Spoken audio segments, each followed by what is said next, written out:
Whip it real good. This is an Overland, 1929 Overland Whip It. Now this car was actually marketed for females back in 1929. That's why it's a little bit shorter. You don't see any side mounts on it. It's a basic automobile. But the one thing I love about this automobile being basically designed for the women driving back then in 1929 was they had the rumble seat.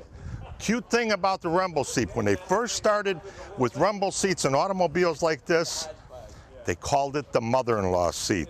You were able to put your mother-in-law on the outside of the automobile and drive in complete comfort. Beautiful car. In the 20s, roaring 20s especially, they started painting cars these types of colors, these bright colors. A little bit of history about that is, number one, movie stars wanted cars in bright colors. So they actually ordered cars that may have looked something like this. But the second part of that story, who really made it work back in the 20s, was E.J. Cord. Actually took over the Cord dealership, and he actually had about, I heard, anywhere from 7 to 1,000 cars in the back lot. And he actually had them bring them back in. Instead of making another year of automobiles, he brought them back in and painted them really cool colors. I remember one story I read recently, Artie Shaw of the big band era came through Indiana. He actually picked up his car. By the time he was finished picking up his car, 4 or 5 of his band members actually bought automobiles from Cord.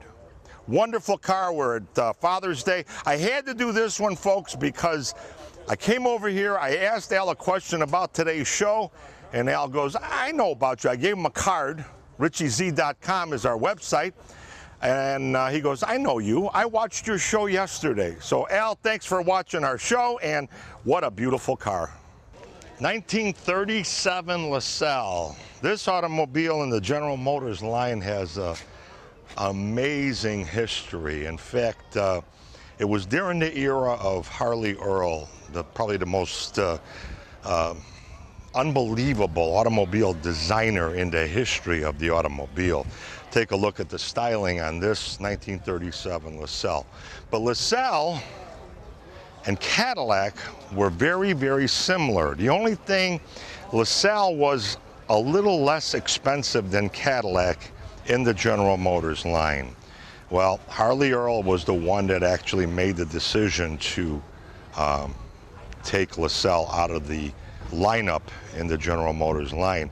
They had an inexpensive luxury car. In fact, they had a few of them, Pontiac, Buick, and Oldsmobile. So this car was actually competing with its own General Motors brand. And I'll tell you, really, I read a wonderful part of this story was a lot of people that were Cadillac buyers were actually buying LaSalle. So it was actually hurting the sales of Cadillac at the General Motors line. But this one, when I walked by it, this is just an amazing, gorgeous, gorgeous, sleek, aerodynamic, beautiful 1937 LaSalle. 1952 Packard.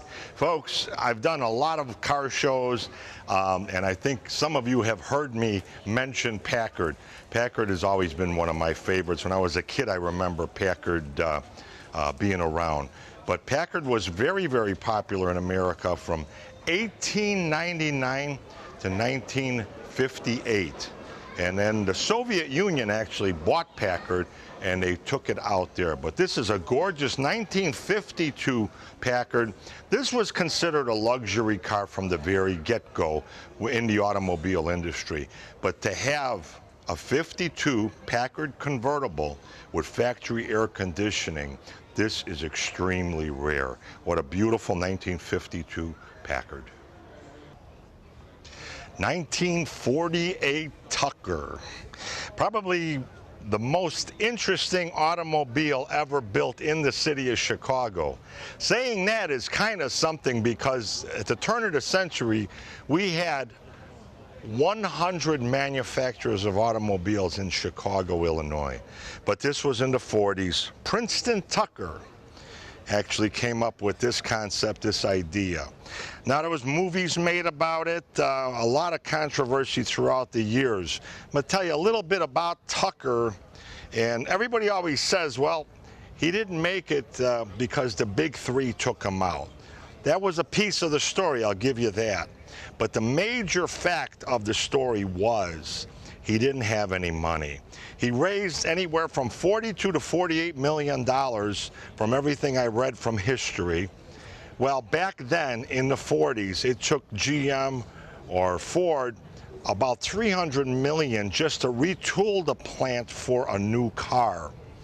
Tucker was built on the south side. The Ford City shopping center is where the Ford plant, the Tucker plant was. They built 48 of these. They took them to court because of taking money from people. People bought stock in the company, and he wasn't able to actually do what he needed to do. Wonderful automobile, wonderful styling. There were 21 different things in this automobile, from disc brakes to aluminum engine to safety glass that actually popped out, super aerodynamic, so many things, seat belts, so many things that we see in automobiles today, I believe, started with a gentleman named Princeton Tucker back in the 40s. Padded dashboards, none of those things were available back then. 1930 Packard. This is a gorgeous automobile. I mean, this one really takes the cake, or should I say pumpkin pie here, with the orange colors, the creamy, rich gold colors, and the brown. But this is a real interesting 1930 Packard. It has the luggage on the back. Now, when you bought an automobile like this, they actually sold you luggage if you wanted it, and there was actually a thing that folds down to hold the luggage in place. Back then, they originally called it a trunk, and that's where the term trunk originated from, automobiles of the 20s. But this one actually came with an interesting concept here, a little side door where you can slide your things into. Look at, we have a bag full of golf clubs for the ultimate motoring enthusiast and the golf enthusiast. 1930 Packard.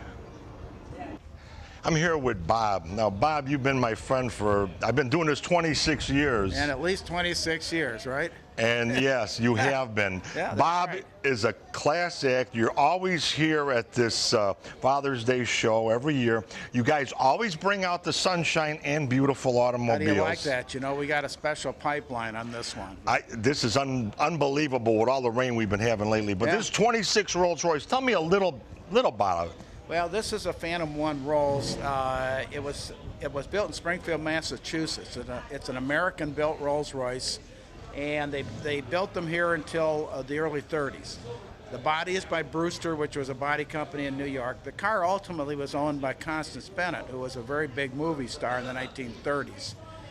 She was particularly famous for the Topper movies. Okay. And this was her car that she had in Hollywood. And she had it basically for movie premieres and parties. That's what she used it for. Now, you're a real purist when it comes to these automobiles. And what I mean by that is this one is all original, the way you got it. Yeah, it's all original, basically. You won't even recover the seats or anything like that.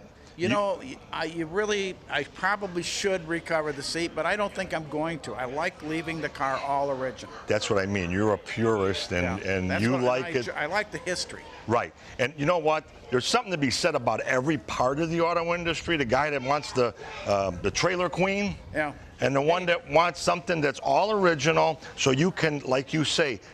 To me, the original cars have a sense of history.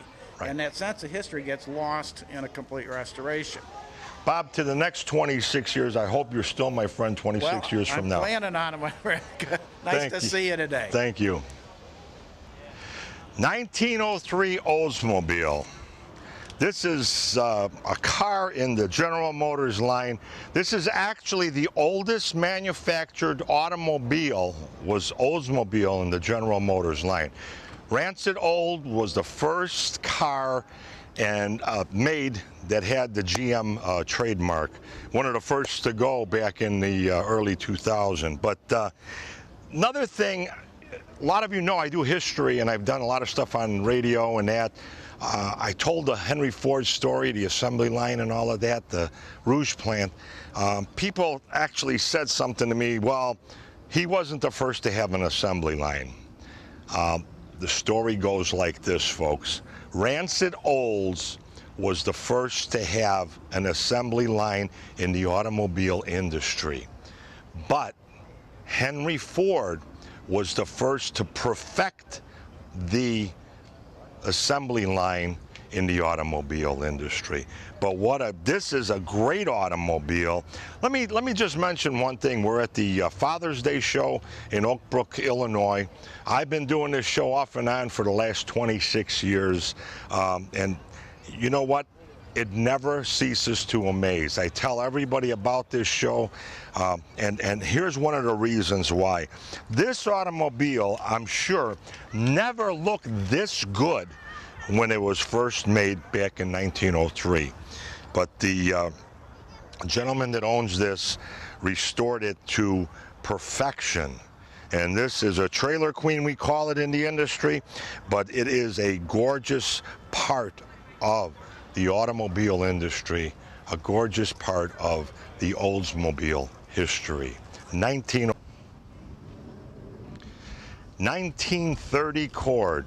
Now, Cord was an interesting individual in the auto industry, but back then there were so many people that were trying to do things. We're working on the Cord story for our radio show, Chicago History and Automotive Heaven, at RichieZ.com. That's RICHIE, Z like in zebra, IE.com.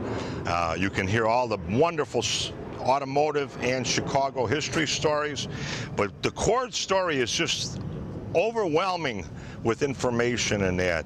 He took over the company when it wasn't doing well at all, and in a short period of time he actually turned the company around. This is one of the interesting points. Back then, this car was huge in racing. They actually put that fin on the back in the center. They called it the boat tail speedster.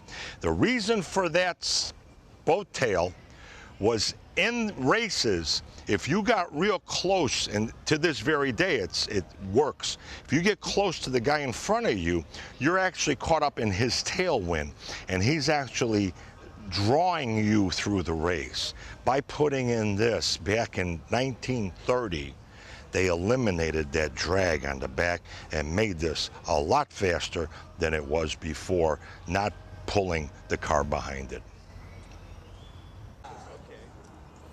1928 Harley Davidsons. We actually have two of them here from 1928. Both of them are all original. And I heard that both of them are actually able to be driven and used. Actually, you can ride these on the street. But this is a part of history. Harley has had its ups and downs in the industry, but I think Harley Davidson right now is back and doing extremely well. In fact, I went to a Harley meet a few weeks ago in Woodstock, Illinois, and there was in excess of about 1,500 motorcycles that showed up for that event. If you ever have the opportunity, they actually bought the old Kmart on Route 47 in Woodstock and turned it into a Harley Davidson dealership and complete service center. 1953 Hudson Hornet, Twin H. The Twin H stood for twin carburetors. It was a one-barrel carburetor, but if anybody is familiar with the carburetors back then, the one-barrel carburetor was probably, the opening was about 3 inches around at best. With the Tucker, they were about 5 inches round, the one-barrel carburetor. It was basically like pouring gas into the engine. But I've known a lot about the Tuckers. In fact, some of my neighbors, when I was growing up, had these things. But interesting part about these were they were used in a lot of customizing back in the era. They would actually chop the top. They were used in a lot of demolition derbies. No matter what you did to this automobile, it just kept going. It was like a tank, basically, back then. Real wonderful automobile. And here's a gorgeous 1953 Hudson Hornet sports car. I grew up in this era, so I really loved the way this, back then, even the 61, 62 Pontiac Bonnevilles were really gorgeous. But this one, you know, I wish they could bring back the era I lived in, because automobiles like this, but then again, all the automobiles back then, you can tell it was an Oldsmobile or a Buick. Back in this era, all automobiles had a distinct styling. You can tell what it was coming at you down the street. And GM especially back then had styling beyond belief. I don't think we'll ever see that again in the automobile industry. It started back in the Harley Earl era and then moved on to other designers in the GM line.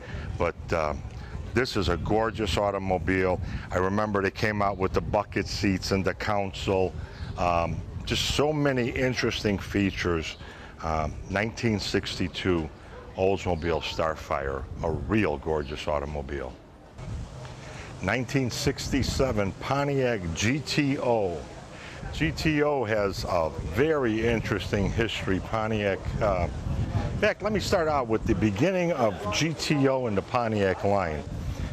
The gentleman that actually started this whole phenomena of GTO was John DeLorean, probably one of the most rebel car designers, and he became in charge of Pontiac. I'm going to tell a little story about John DeLorean.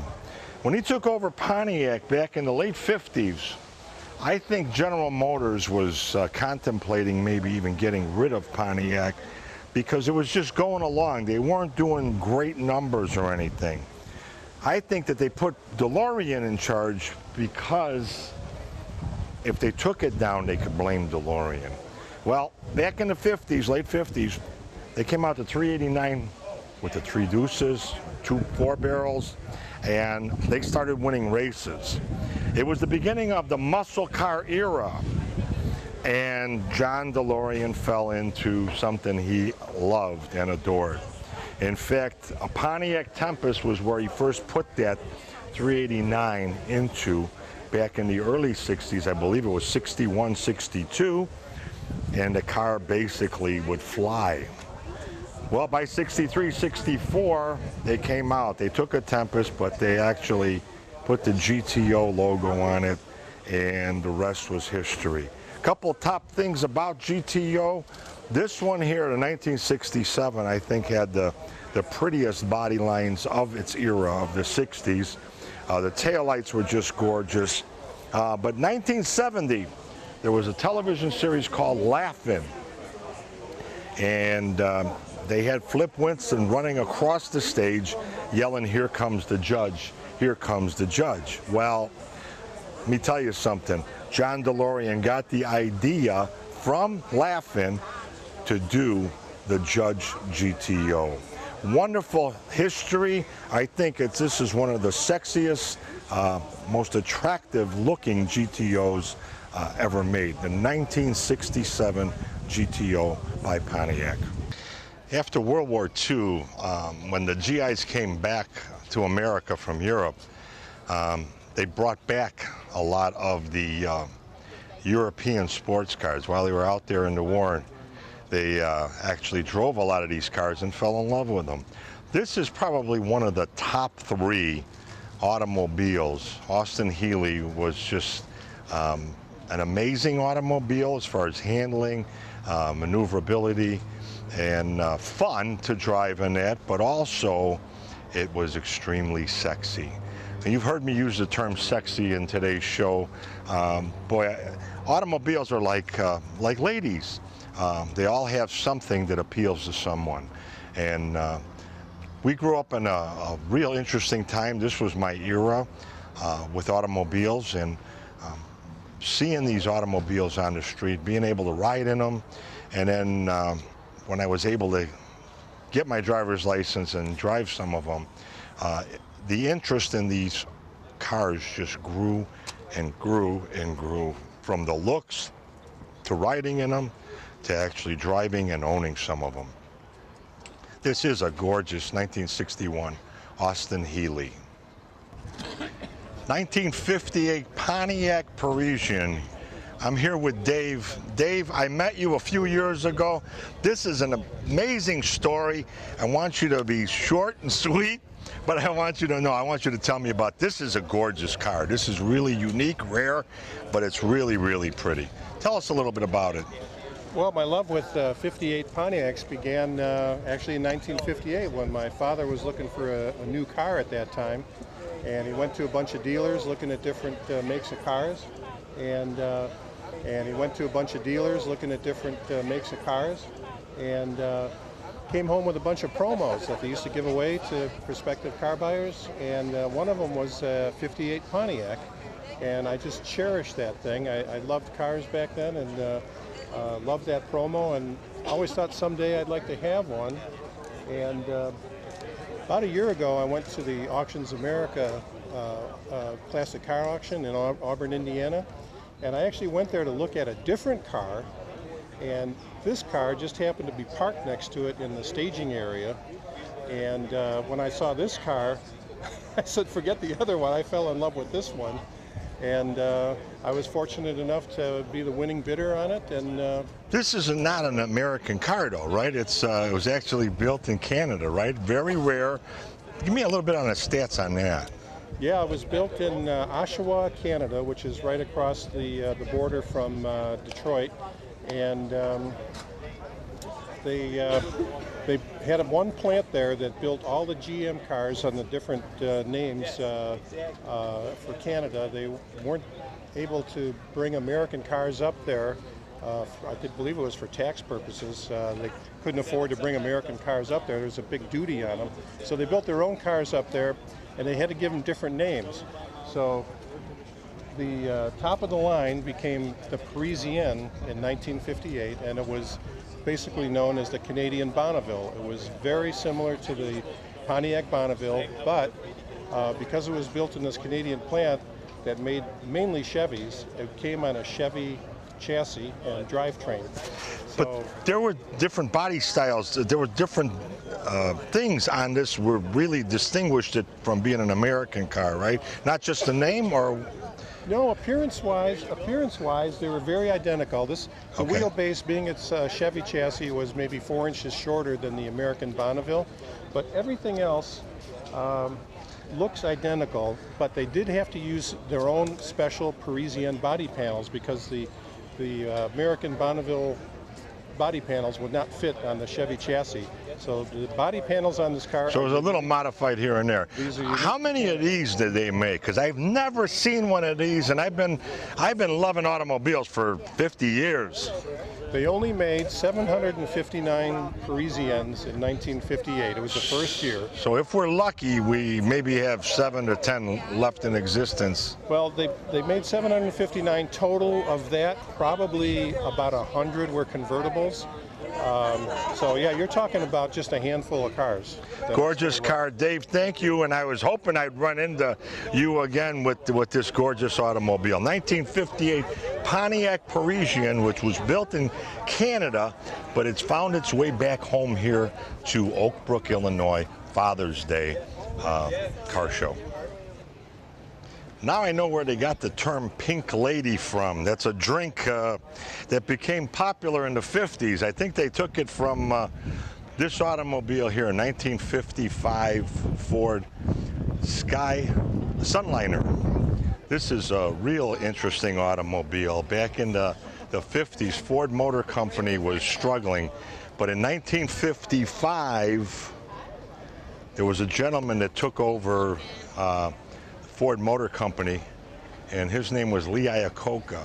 Well, he didn't even take over, but he was actually a marketing manager, and he came out with a campaign of 55 in 55 for your 55. So if you bought a 55 Ford, it cost you $55 down and $55 a month to buy an automobile like this. This is actually called the Pink Lady.